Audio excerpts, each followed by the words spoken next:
नाम किसका? जय गुरुदेव नाम किसका? जय गुरुदेव नाम किसका? नारियों, बच्चे बच्चियों, हिंदू मुसलमान ईसाइयों,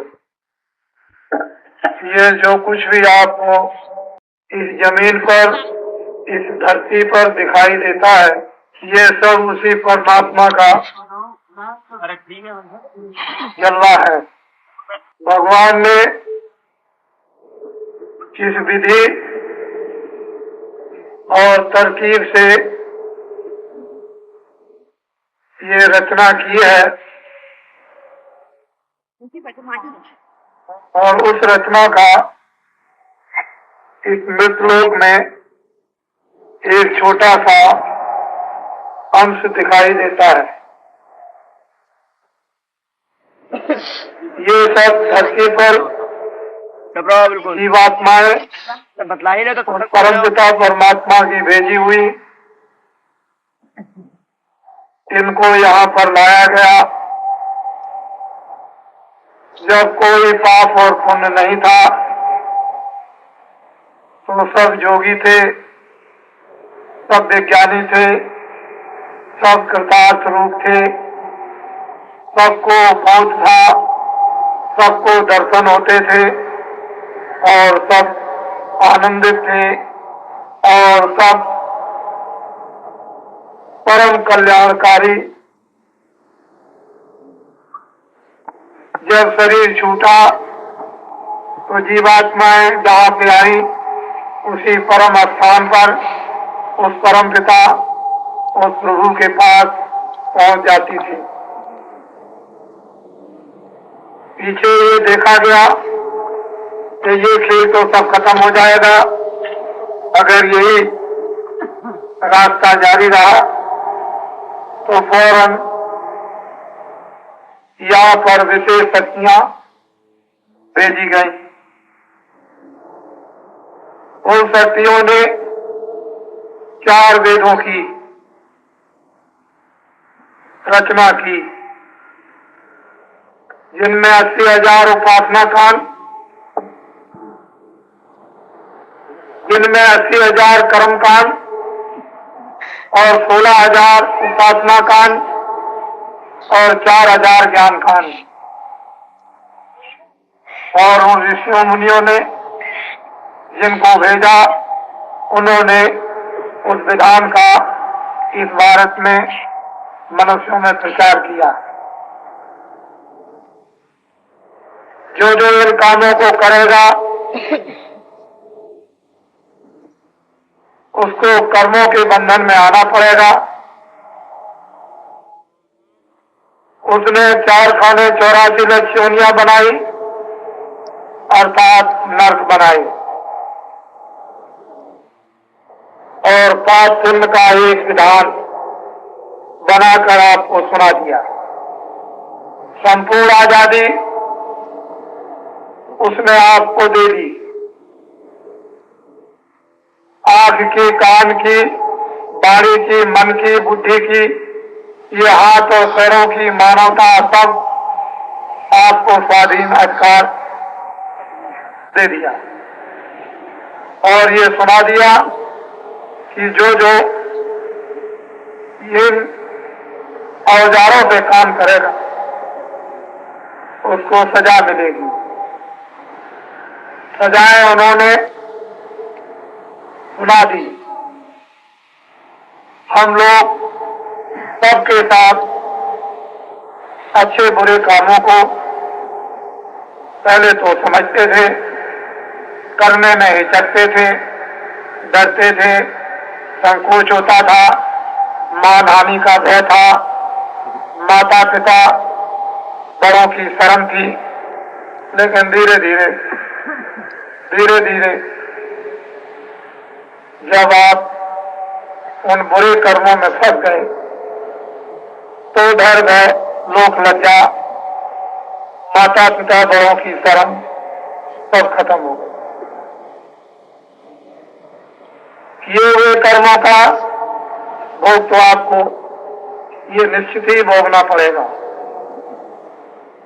कर्म करते करते, पाप करते करते, हत्या करते करते, झूठ बोलते बोलते, धोखा देते देते, बेईमानी करते करते और जुल्म करते करते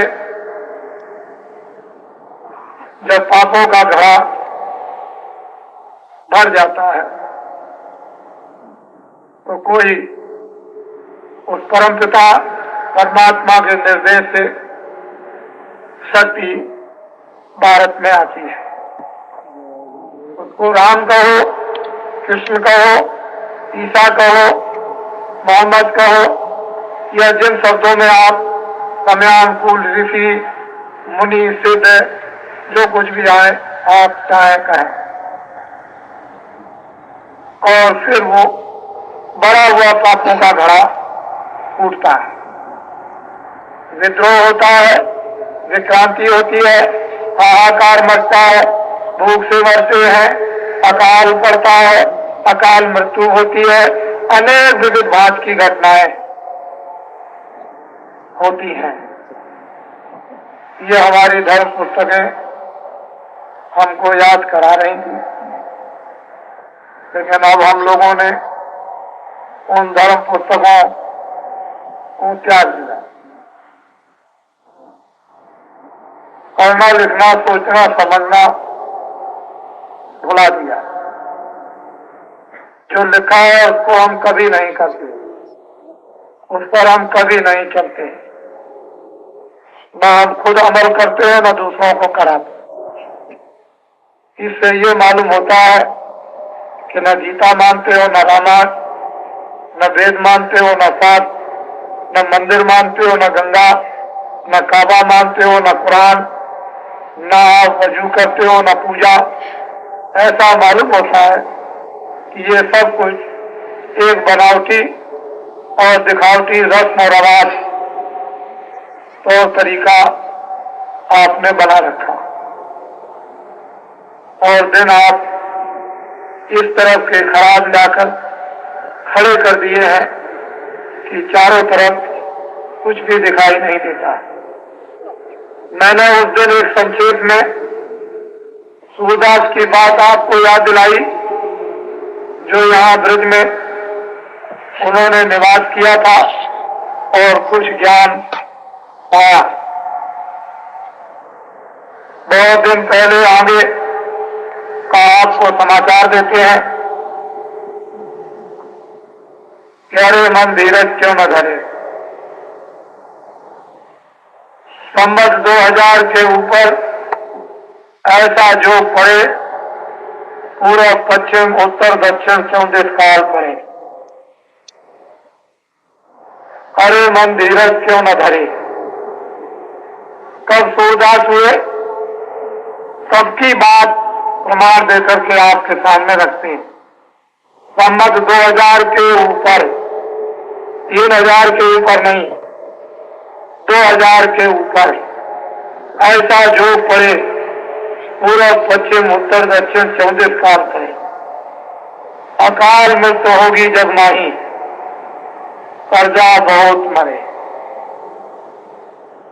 मुझे इससे कोई मतलब नहीं, मुझे तो महापुरुषों की सिद्ध और सत्य वाणी से मतलब है कि उन्होंने क्या कहा वो सत्य है या नहीं।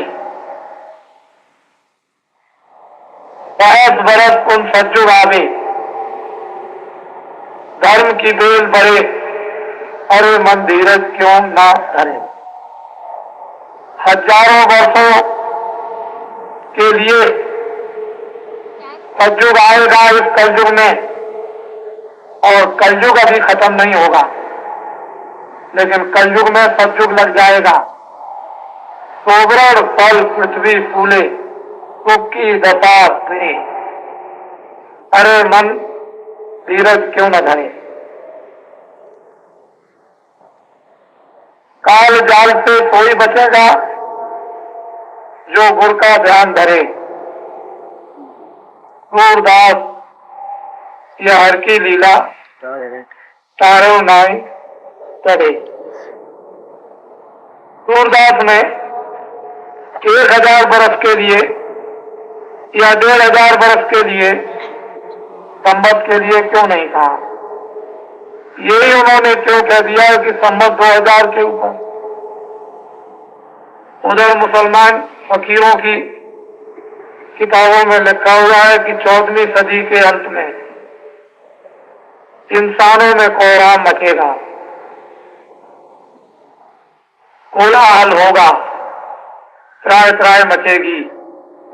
उसी समय पर खुदा का पैगाम लेकर एक फकीर जमीन पर उतरेगा, सारे इंसान जाति को खुदा का पैगाम सुनाएगा। उसमें ये कहीं नहीं लिखा है कि विशेष जाति को सुनाया जाएगा, इंसान जाति को। जो भी आदमी वो इंसान, जो भी इंसान वो आदमी, जो भी इंसान वो मनुष्य। वहां मनुष्य और इंसानों की बात की, किसी छोटे मोटे आंकड़े और समुदाय की बात नहीं। सारी इंसान जाति को खुदा का पैगाम सुनाएगा। रामायण कहती है जब जब हो धर्म की हानि, 12 असुर महाअभिमानी, तब तब प्रभु धर मनुज शरीरा। मनुष्य रूपी मकान में विशुद्ध पवित्र आत्माएं उसके हुक्म से भेजी जाएंगी और उनके द्वारा धर्म की स्थापना होगी। उधर ईसाइयों की किताबें कहती हैं कि मैं जमीन पर आऊंगा, मेरा इंतजार करो। जब तक नहीं आता हूं तब तक गरीबों की सेवा और उसकी प्रार्थना करते रहे। ऐसा मालूम होता है कि तीनों आचार्यों ने, तीनों देवताओं ने, तीनों अवतारी शक्तियों ने ये उन्होंने देखा और साथ ही साथ सूरदास ने भी देखा और लोगों ने भी देखा। इतना समय तो मेरे पास नहीं है। तो जब उन्होंने देखा तो समय का पूरा आपको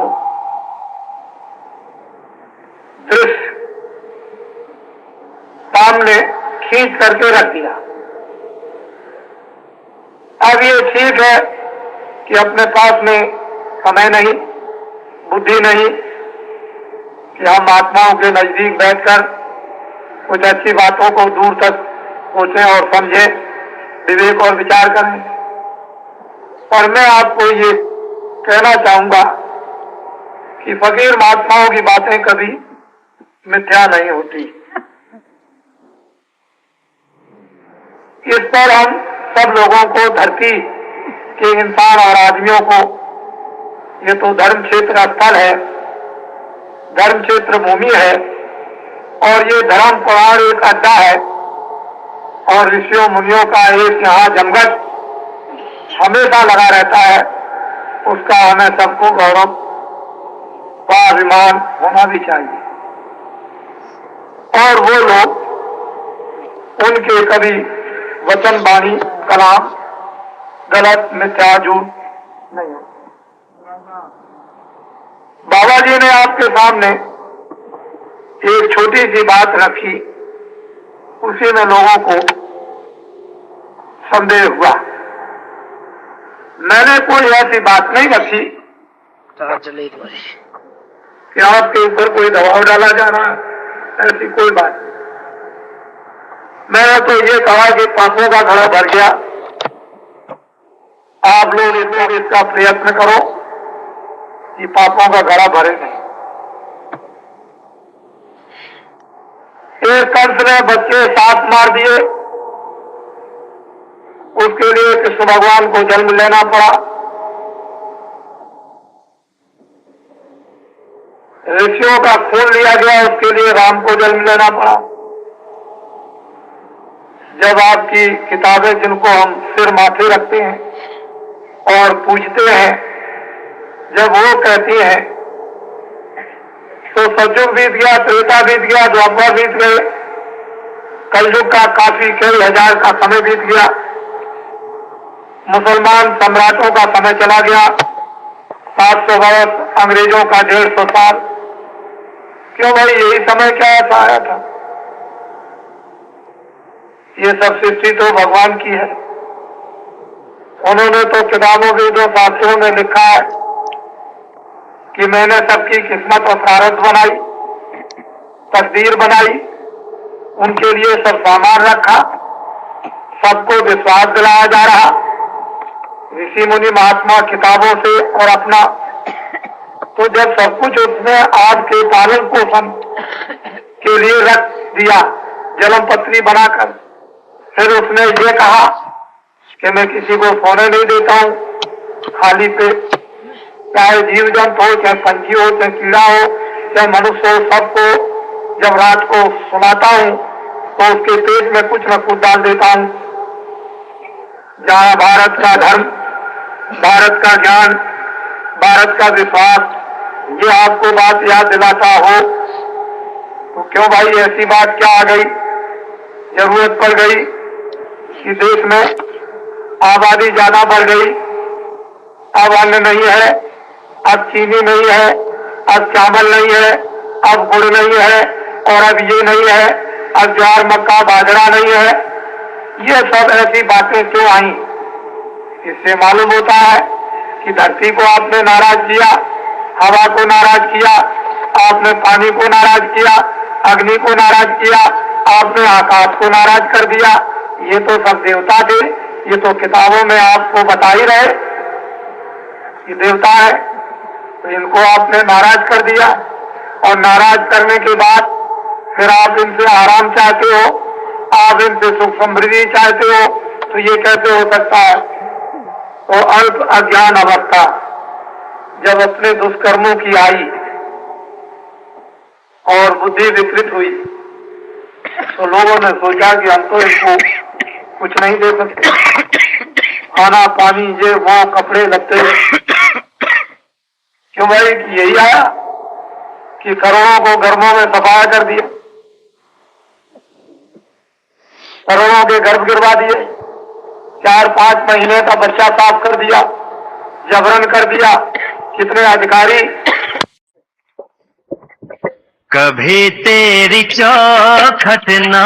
जय गुरुदेव नाम उस प्रभु का है। किसी आदमी का नाम, किसी हाड़ मास का नाम या किसी पेड़ और पंछी का नाम नहीं, ये उसका नाम है। वो चेतन है, चेतन का सागर है, वहाँ उसमें कोई मिलोनी नहीं है। इसलिए अपने को कभी शंका नहीं कर। नाम वही लाभकारी होगा जिसको जगा लिया जाएगा। तो कोई भी नाम हो बिना जगाए सिद्ध नहीं हो सकता। सब लोग बोलो जय गुरुदेव, जय गुरुदेव।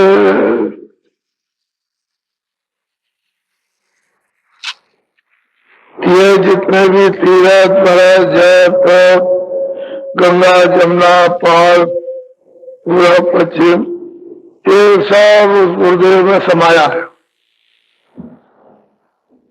वो गुरु में समाया हुआ सबका गुरु है। आशा वहीं की बांधो जहां से आए हो। जब आशा बांध लोगे तो आशा के अनुसार मुताबिक आपकी चाल चालू हो जाएगी, चल बढ़ोगे। जिधर जाना है उधर उसकी आशा होनी चाहिए। हमको कहीं जाना है विदेश में तो पहले से आशा होती है कि विदेश में जाना, उस देश में जाना, उस स्थान पर जाना। ऐसे ही इस जीवात्मा को अपने मालिक के घर में, अपने घर में पहुंचाना तो आशा। जब पता ठिकाना मिल गया तो आशा बननी चाहिए। ये जितने भी मंजिलें हैं जितने भी ठेके मुकाम है स्थान, उन पर सब पर गुरु बैठे हुए हैं। कोई स्थान बगैर गुरु के खाली नहीं है।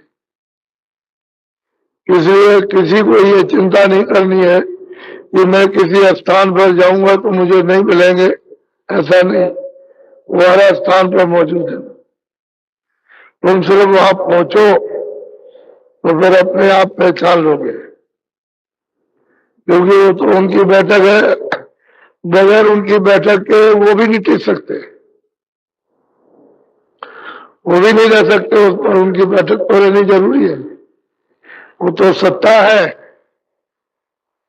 उसी पर सब टिके हुए हैं। तो जब वो टिके हुए हैं तो मिलेंगे वहां।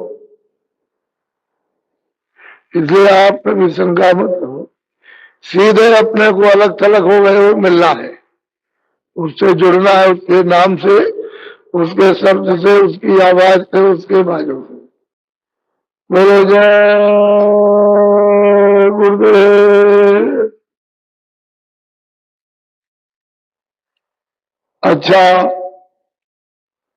सिर्फ इतना ही आपको ध्यान रखना है कि चारों तरफ से अपना मन, अपनी बुद्धि, अपना चित्त उधर से खींच करके, हटा करके, उधर से थोड़ा सा ख्याल ध्यान बुला करके, और थोड़ा सा यहाँ दोनों आंखों के मध्य में जो सूरत बैठी हुई उसमें कान है, उस कान के साथ लगाने की जरूरत है।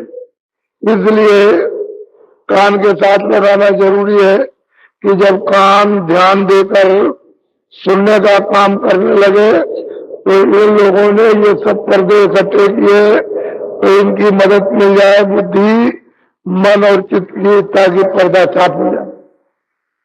इसलिए इनको लगाने की जरूरत है, क्योंकि पर्दा तो इन्होंने जमा किया और उसी पर्दे के उससे भागते हैं,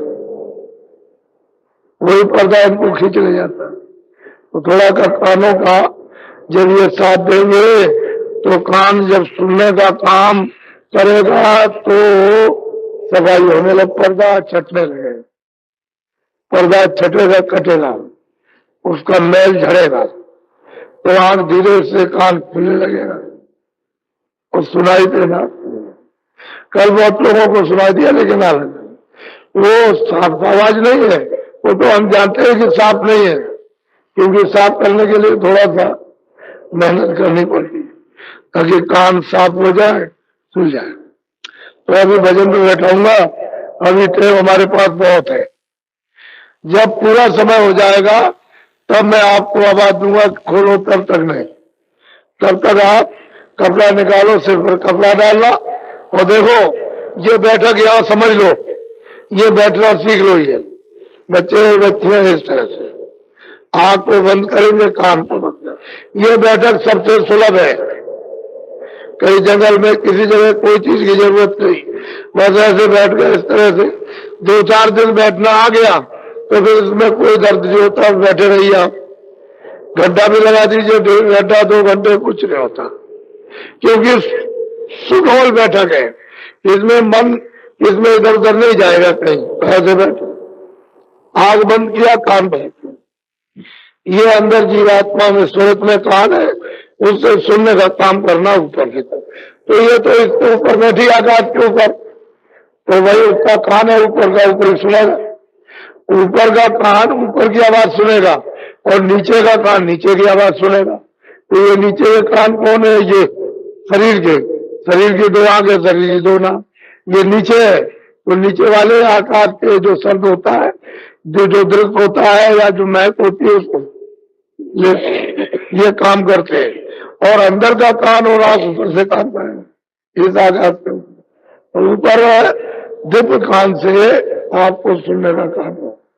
अच्छा, बैठ जाओ, बैठो वजन पर, आंख और कान बंद करो, ठीक से आंख और कान बंद करो, सुनो ऊपर की तरफ, सुनो ध्यान से।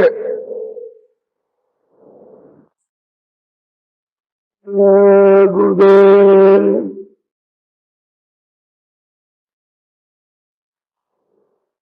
जय गुरुदेव।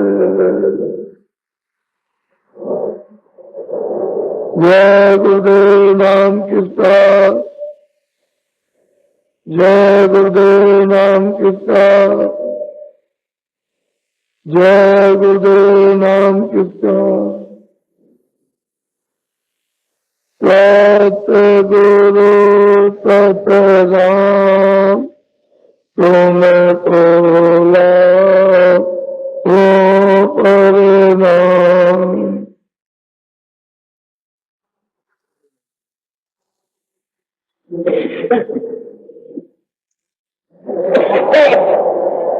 अरे वो सूरज चांद सितारे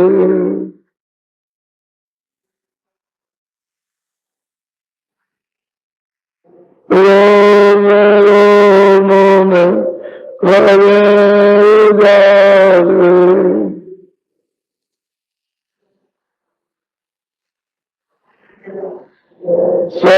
सतपुरुष करता तुमको लाओ परिणाम।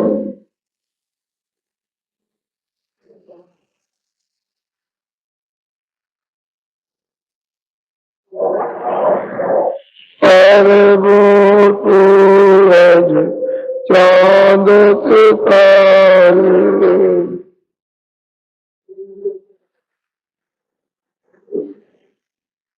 रोम रोम में करे उजारे।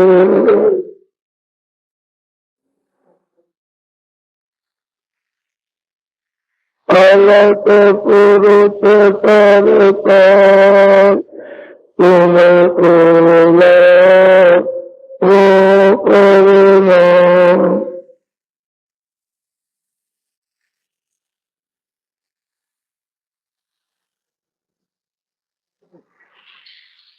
सर्वो सूरज चांद सितारे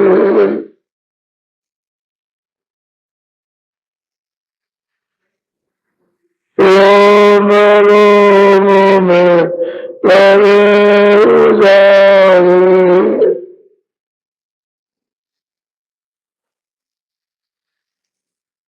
अजब पुरुष करता तुमको लाओ परिणाम।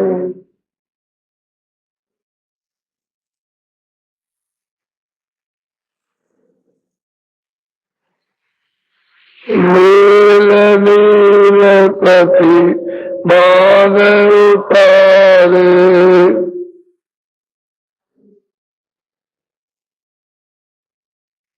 रोम रोम में करे उजारे।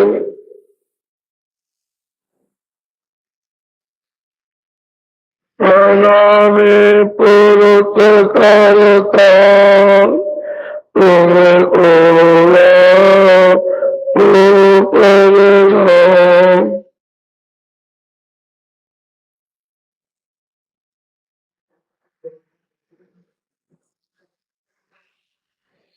सतगुरु सतराम तुमको लाओ परिणाम।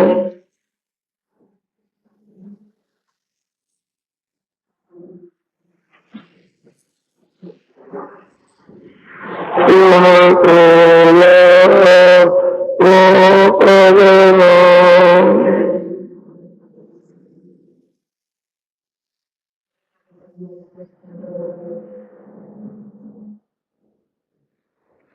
बच्चे और बच्चियों,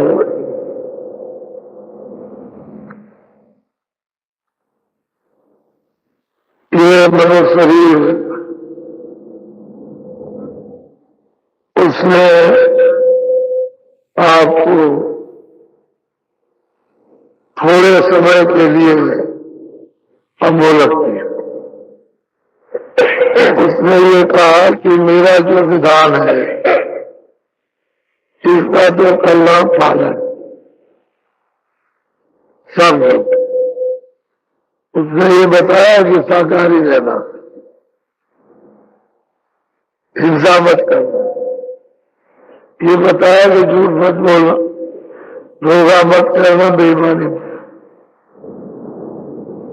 किसी मारना नहीं। हिंसा मत का मतलब किसी को मारना नहीं, कत्ल नहीं करना बच्चे बच्ची का, पशु पंछी का।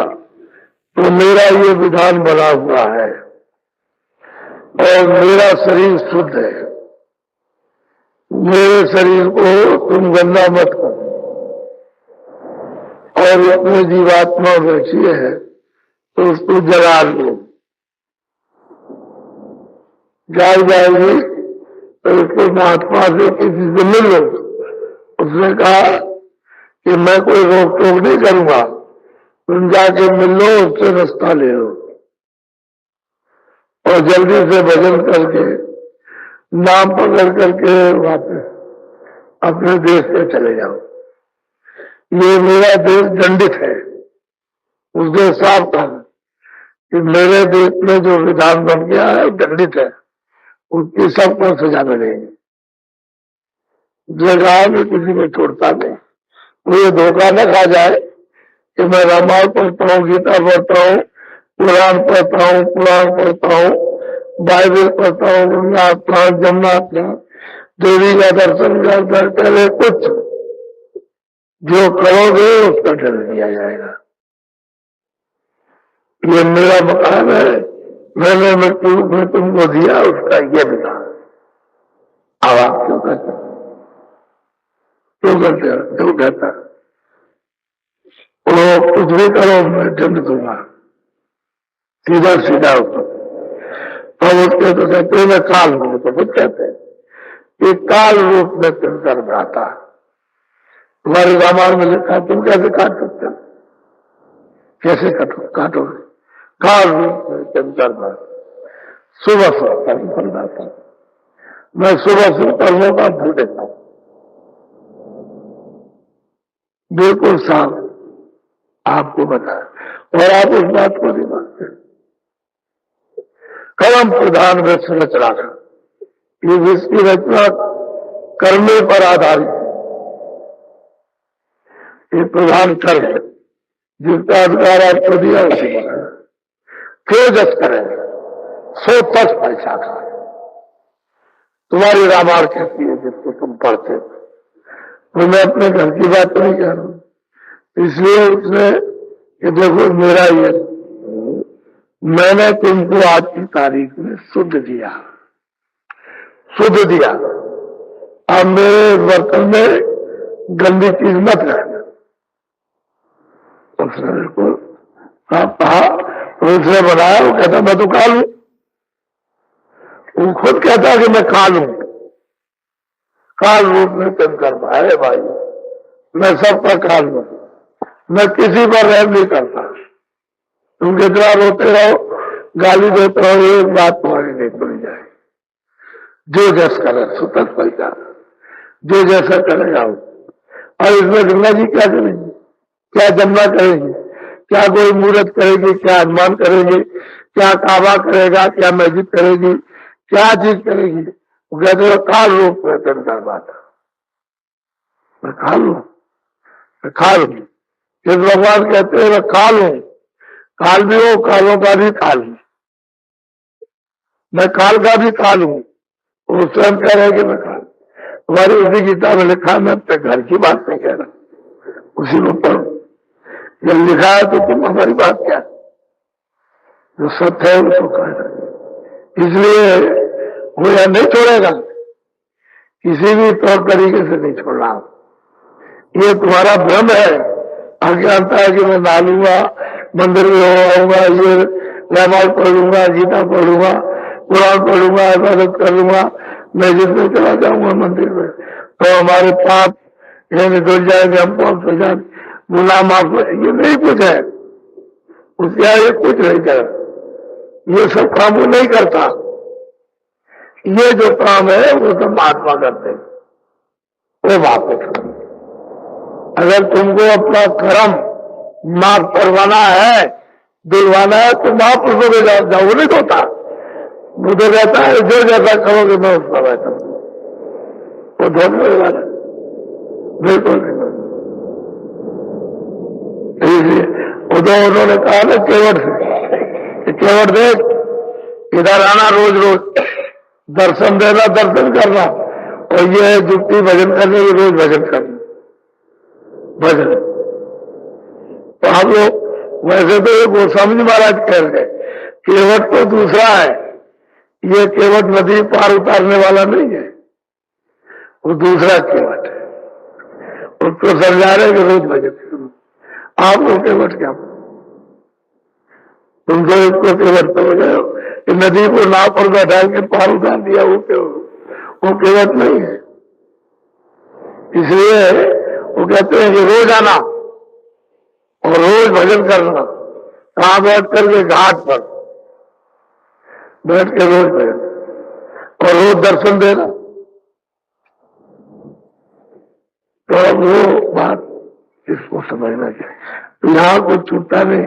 तुम कहीं घूम जाओ, हरिद्वार चले जाओ, जगन्नाथ चले जाओ, पूरे मतलब है वहां चले जाइए, वहां एक भी जो तुमने किया उसका कुछ माफ नहीं होना, वो बात मत हो। वो जब तक योग रूपी अग्नि को नहीं जला देंगे तब तक बच्चा तेरा वहां कुछ होने वाला नहीं है। तू सोचते रहो तो सोचते थे क्या, तू तो रोज सोचता है मुझे मुक्ति मिल जाएगी, मुझे तो मिल जाएगा ना कौन, क्योंकि उसी अंधकार अज्ञान में कहता भी तो बात बर्बाद हो गया, माँ का, स्त्री का, बच्चे का, सबका बर्बाद हो गया। जब सबका हो जाएगा तो नरकवाद किसका होगा? ये धोखा है, ऐसे नहीं। उसके आगे सब नहीं, तो साफ दे दिया, करने करो मार मत डालो। कहते हैं करनी करो, मन को करने से रोक लो, विषयों की तरफ से, इंद्रियों के स्वादों की तरफ से। और जब आप इंद्रियों को रोकोगे, भजन करोगे तो मन रुक जाएगा, क्योंकि भजन में मिलती है ठंडक। जब करने करोगे, करने का मतलब भजन करो, करने का मतलब भजन, अभ्यास का मतलब भजन, साधना का मतलब है भजन, दूसरा कोई मतलब नहीं है। तो करने करो, दरवाजे में बैठो, भजन करो, मार मन डालो, उस मन को उधर से रोक करके उसको रख दो, इंद्रिय रोग द्वारा। बार बार दौड़ करके इंद्रियों के साथ मत लो, क्योंकि वो छड़े। तो आदत तुमने डाल के फट भाग जाते हो, फट उधर जाए, फट भोगों में फंस जाते हो, तो वो नहीं करने करो, मार मत, थोड़ा रोको, मन को साथ लो, थोड़ा सा इसको मारो भोगों की तरफ से कि तुमने जो भोग लिए बहुत है, उससे कुछ मिला नहीं, अब जरा सही साथ दे दो, इस भजन में करनी में थोड़ा साथ दे दो, तो इधर तुमको रस मिल जाएगा थोड़ा सा। और इंद्रिय दो, इंद्रियों के दरवाजे सुन दो, ऐसे कुछ नहीं। इसलिए आपको ढालने को जाए, ढाओ गंगा जी और प्रतिज्ञा करो, क्या हम नहीं करेंगे, ईर्षा नहीं करेंगे। मतलब साकारी का मतलब ही एक ही शब्द है कि कोई ईर्षा नहीं करनी किसी की, किसी की ईर्षा नहीं करनी, उसका मतलब यही है, असली मतलब उसका समझो, उसका निचोड़ समझो कि हम साकारी रहेंगे, पशु पंछी आदमी जानवर कीड़े किसी के ईर्षा नहीं, जान के ईर्षा नहीं करना। वैसे कोई चले जा रहे हो पैरों से दब गया तो वो तो और काम नहीं है, वो ऐसे पैरों से नहीं मरता, तो समझो कि मर गया होगा, नहीं मरेगा। गुरु महाराज जा रहे थे जूते पहनकर, तो पीछे पीछे हम देख रहे थे, तो वो चीटियों पे चल रहे थे, चीटियां जा रही थी कतार लगाकर, जाती है रास्ता बना लेती है, तो जा रहे थे उसी पे चल रहे थे। तो हम उसको देख रहे थे कि देखे इसमें से कोई मरती है क्या नहीं, तो वो जूते से दबती जा रही थी और एक भी मरी हुई दिखाई दी। तो जब वो बैठ गए तो हमने मतलब ये प्रश्न किया कि स्वामी जी ये तो रास्ता है, इस पर तो रास्ते में तो आप चले थे, और ये चीटियां चल रही तो उस पर चल रहे थे। तो उन्होंने कहा कि देखो बच्चा, उनका भी कुछ भाग होना चाहिए, अब वो इतने दिनों से भोग रही है। तो मैंने सोचा कि झुंड की झुंड है, चलो इन्हीं का कोई भला हो जाए। तो मैं उस पर इसलिए चल रहा हूं कि स्पर्श हो जाएंगे तो उनको भी मनुष्य शरीर मिल जाएगा, कोई मनुष्य शरीर की भागी हो जाएंगे। लेकिन तुमने देखा कि कोई मरी है? मरी कोई नहीं। बहुत देर तक पानी में कुल्ला करते रहे। तो पूछा कि स्वामी जी थोड़ी देर में ही मुंह हाथ साफ कर लिया जाता है, इतनी देर हो गई घंटों। तो उन्होंने कहा कि अरे भाई ये जल के जीव है, वे भी कुछ पा जाएंगे, इनको भी नर शरीर का भाग मिल जाएगा। देखिए महापुरुष किस तरह से किस जीव को किस तरह से लाभ पहुंचाते हैं ये किसी को पता नहीं। ये आबादी बड़ी इतनी जल्दी जितना आपने बंदोबस्त किया था उसका कुछ नहीं, आबादी बढ़ कुछ नहीं जाएगा। कुदरत के नियम में दखलंदाजी कोई मत करो, जो उसने नियम बनाया उसके अनुकूल चलो। तुम उसमें दखलंदाजी करने लगे, इतनी तकलीफ, मैं आपको क्या बयान करूं, इतनी तकलीफ। ये सब बड़े घोर अपराध। वो कहते हैं जो जैसा करे, जो जैसा किया उसका फल पाना, बस। ये बहुत बड़ा अपराध है कि उस शरीर में पता नहीं कौन सी जीवात्मा है और आपने बंद कर दिया, रास्ता बंद कर दिया कुदरत का। वैसे तुम्हारे बंद करने से नहीं, लेकिन तुमको सजा मिलेगी कि तुमने रास्ता जो बंद किया। वो तो जिसको देता हूं मैं देता हूं, मैं खिलाता हूं। मैंने प्रारब्ध बनाई, मैं प्रारब्ध बनाता हूं, मैं उसका भोग रखता हूं। तो मैंने उसको अधिकार दिया कि तुमने उसका क्यों नुकसान किया, उस रास्ते को रोक दिया, क्यों हत्या कर दी। उसमें बहुतों की हत्या हो गई, बहुत से बच्चे बच्चियां मारे गए। तो अब ये सजा भी तुमने किया छोड़ नहीं सकते। इसलिए ये जो आप ऐसे समझते ऐसे ही रह जाएगा, ऐसे ही रह जाएगा। उसके बाद एक रत्ती का हिसाब है, एक रत्ती का एक चल रहा है, उसका भी उसके पास हिसाब। तुमको याद नहीं रहता अभी से शाम तक का जो किया है, तो बाकी उसको तो सब याद है, वो तो सब आपको बताए गए देखती है। तुम्हारा एक भी काम अच्छा नहीं निकलेगा, सब बुरे। तो कहते हैं खाली कर खाता ना, खाइयों को मैं उनको सख्त सजा सख्त दंड दूंगा। तो बताओ फिर आप क्या करो? उसके यहाँ बड़ा छोटा क्या मतलब, उसके यहाँ कुछ नहीं। बड़ा छोटा तो बने हुए बनावटी, बड़ा छोटा, उसके यहाँ कोई बनावटी। सांप बांध करके हाथ ले जाए जाते हैं, उसके सामने खड़े किए जाते, तब वो हुक्म सुना देता। इसलिए ऐसा मत करो। ये गंगा जी में स्नान करो और शरीर की करो शुद्धि। साथ ही साथ में जब प्रतिज्ञा करोगे तो मन, इंद्रिया, चित्त, बुद्धि, ये जब प्रतिज्ञा करोगे तो ये शुद्ध होंगे, शुद्ध होंगे। और ये सब दोनों चीजें नहाओ उदय बुद्धि के लिए, और प्रतिज्ञा करो कि अब हम वो कर्म नहीं करेंगे इससे हमारी जीवात्मा का पतन हो जाए। वो कर्म करेंगे जो जीवात्मा का उत्थान हो। इधर सत्संग और फिर भजन, उसका रास्ता लोग करने करोगे, मार बन डालो और द्वार बैठ करके करने करो, अग्नि प्रज्वलित करो, उसी को कहते हैं जीवात्मा को जगाओ। जब अग्नि प्रज्वलित हो जाएगी, उसमें मसाल जलेगी, तो तेरे पाप वही तेरे जलेंगे। तो अपने पापों को जलवाओ, बगैर महापुरुषों के काम नहीं होगा, और कोई कर नहीं सकता, कोई नहीं। तो अभी मैं आपको थोड़ा प्रसंग सुनाता हूं, क्योंकि ये सब चीजें तो मालूम नहीं है। लेकिन महापुरुष जो कुछ भी देख जाते हैं वो आपके हित के लिए, और जो देखते हैं वो तो पीछे का भी देखते हैं, आपका आगे का। अभी है, आगे है, उसके आगे है, चारों युग, सतयुग, त्रेता, द्वापर, कलयुग, भूत भविष्य वर्तमान, पीछे का हफ्ता और आगे का, चारों मतलब ये राउंड मारते रहते। वो ऐसी बात करते चारों जीवन की कि चारों युगों में कौन कौन से कर्म थे मनुष्य के, उसको सब भूत भविष्य वर्तमान का सब साफ सामने ला करते और उसको जगा देते।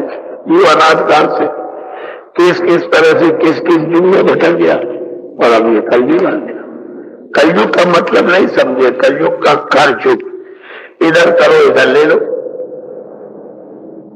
इस तरफ किया इधर। इसी तरह से भगवान का भजन इधर करो, भजन पे इधर ले। वो कहते हैं कि तुम्हारा रखेगा नहीं, दे देगा। अब आप सुनो बड़े ध्यान से, बोलो।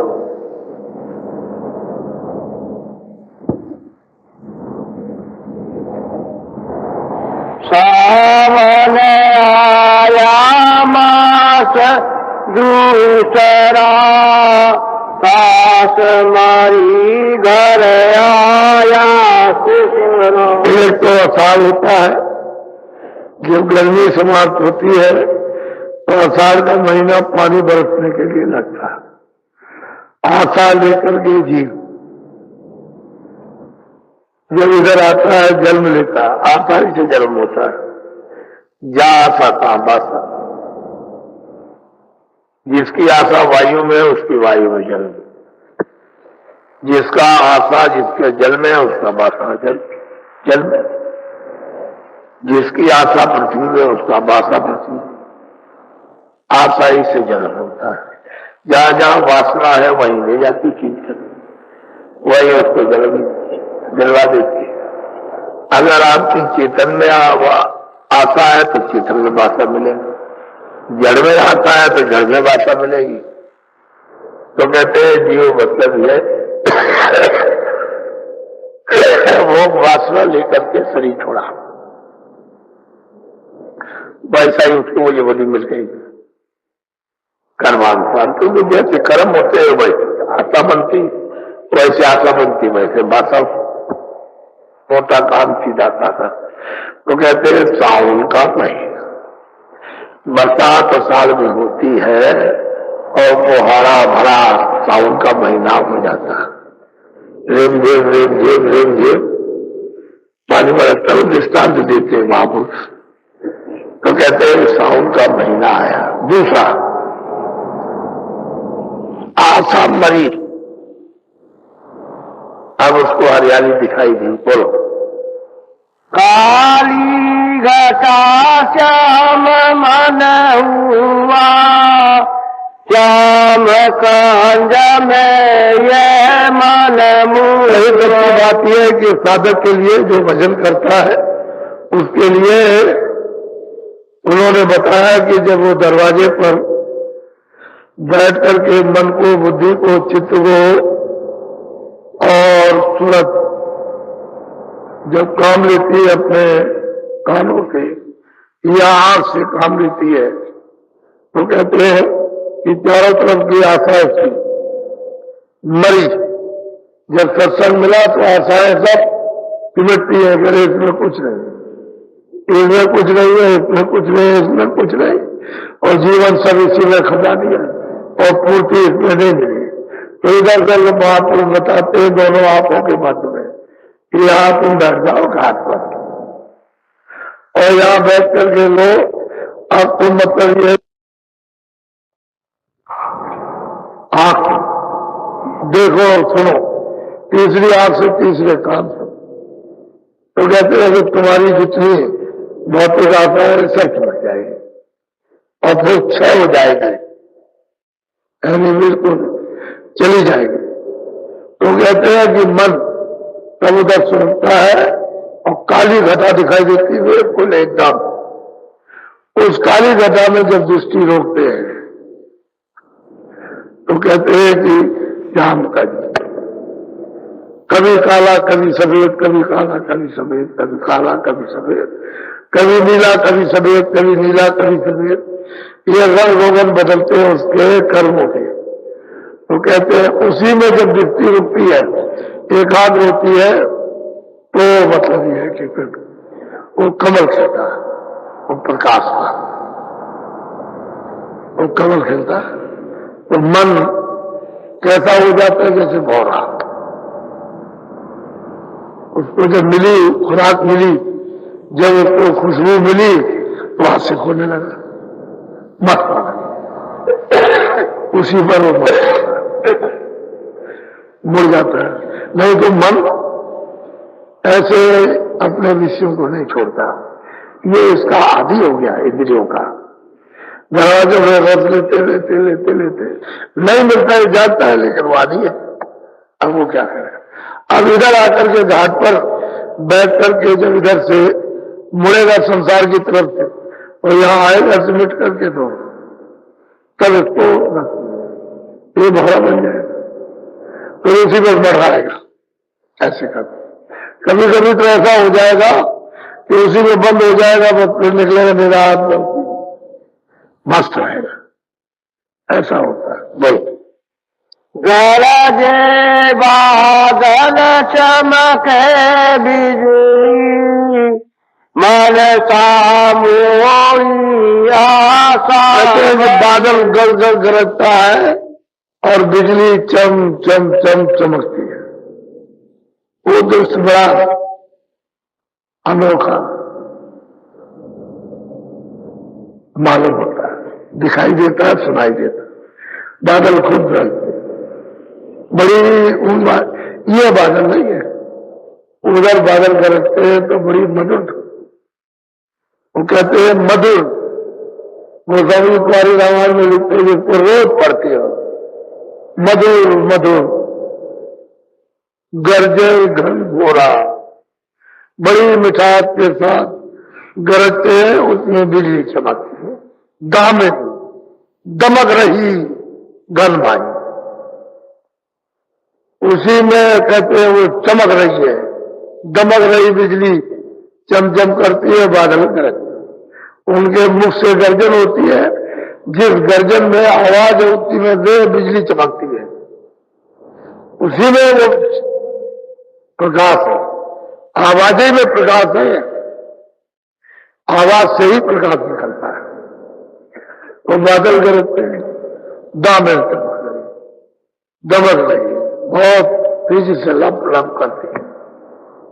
कहते हैं कि आशा तृष्णा मुड़ी संसारी नासवान, अब उधर से मुड़ती है। अब इधर मतलब तो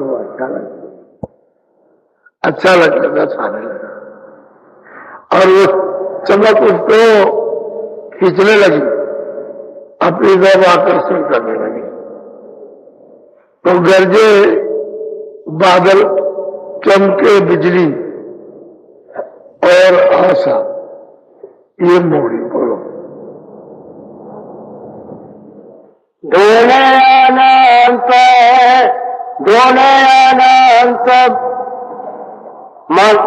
सूरा से रति की झरिया लागी, दोने अनंत गगन से चाली। उसी में से यानी आपको जब सूरत की दृष्टि एक होती है, यदि एकाग्र कोई सुरन्यरत कहते हैं, जब तक वो दृष्टि हिलती रहेगी तब तक वो उसकी सूरत की आंख है, लेकिन जब खड़ी हो गई तो उसको दिखाई देती है। जब आप टॉर्च खोलिए तो उसका गोलाकार बन जाता है सामने, जहां से रोशनी निकल रही है तो उसकी आंख है, और गोलाकार जो बन गया वो मेरा है। वो कहते हैं सूरत और उसकी दृष्टि, यानी जो गोलाकार उसके सामने जो पड़ा फोकस, जो प्रकाश पड़ा गोला बना, वही है मेरा। ये सूरत मेरा जब एक थी तो दृष्टि छह गई।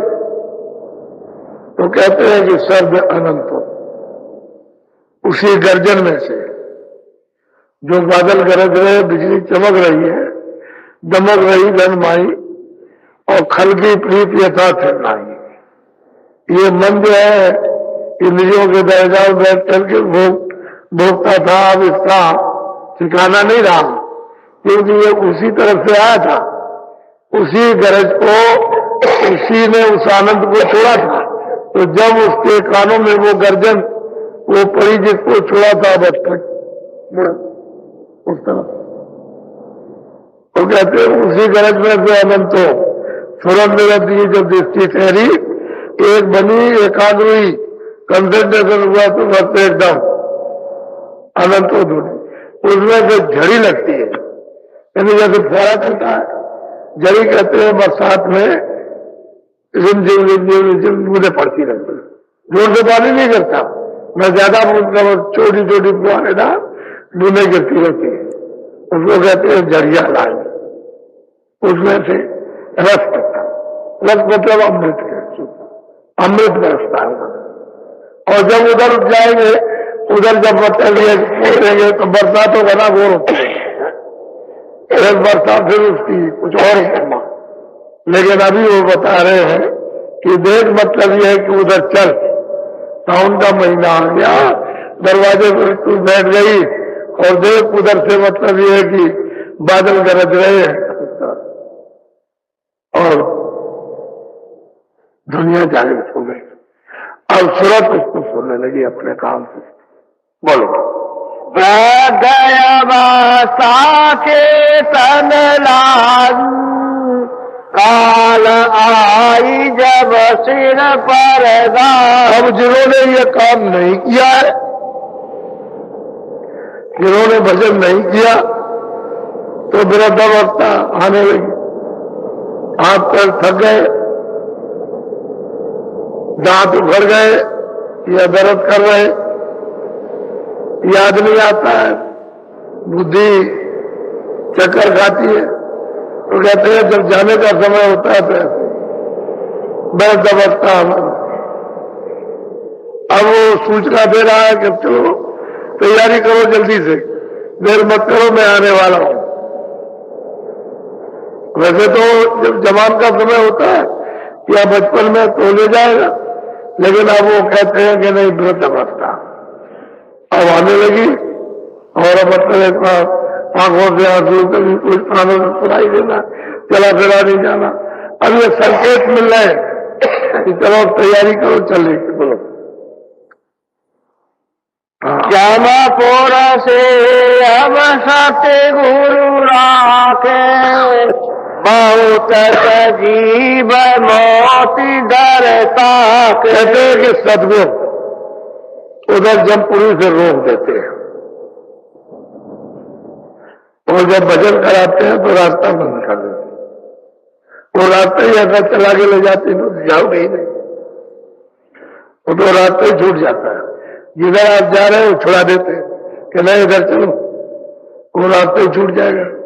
तो कहते हैं कौन सदगुरु बचाएंगे, जो उस मालिक से मिले हैं वो सदगुरु मिल जाए तो वो बचाएंगे। नहीं, वृद्धावस्था आने लगी, मोह काल मोह संकेत देने लगा कि तैयारी करो, मैं आने वाला हूं।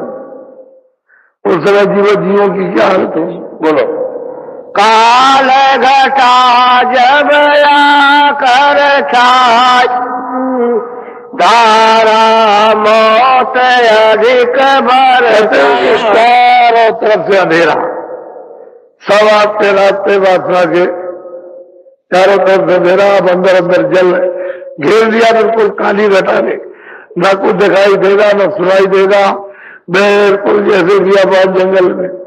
और मौत की पीड़ा दर्द इतना असहनीय कि बिल्कुल अच्छे चिल्ला रहा, बचाओ बचाओ बचाओ, कोई सुनने वाला नहीं इसका।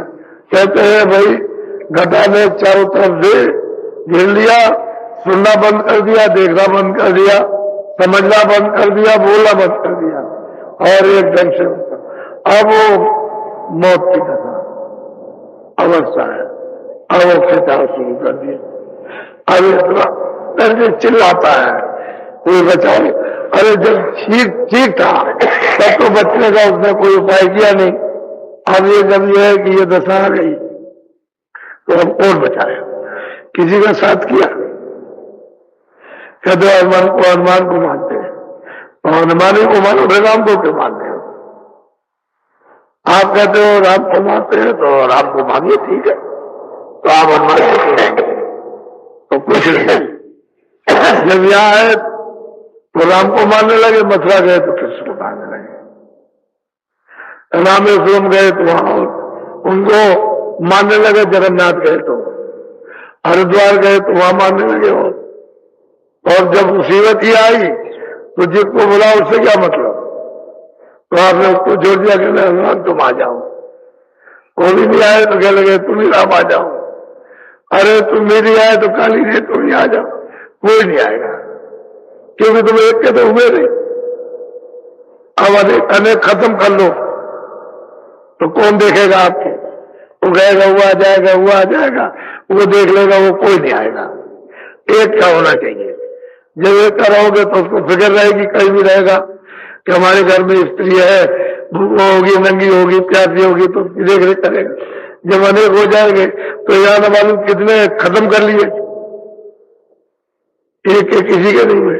चलो मोहम्मद तुम ही आ जाओ, चलो सैयद तुम ही आ जाओ, तुम ही सब कुछ हो, जो कुछ और कोई कुछ नहीं।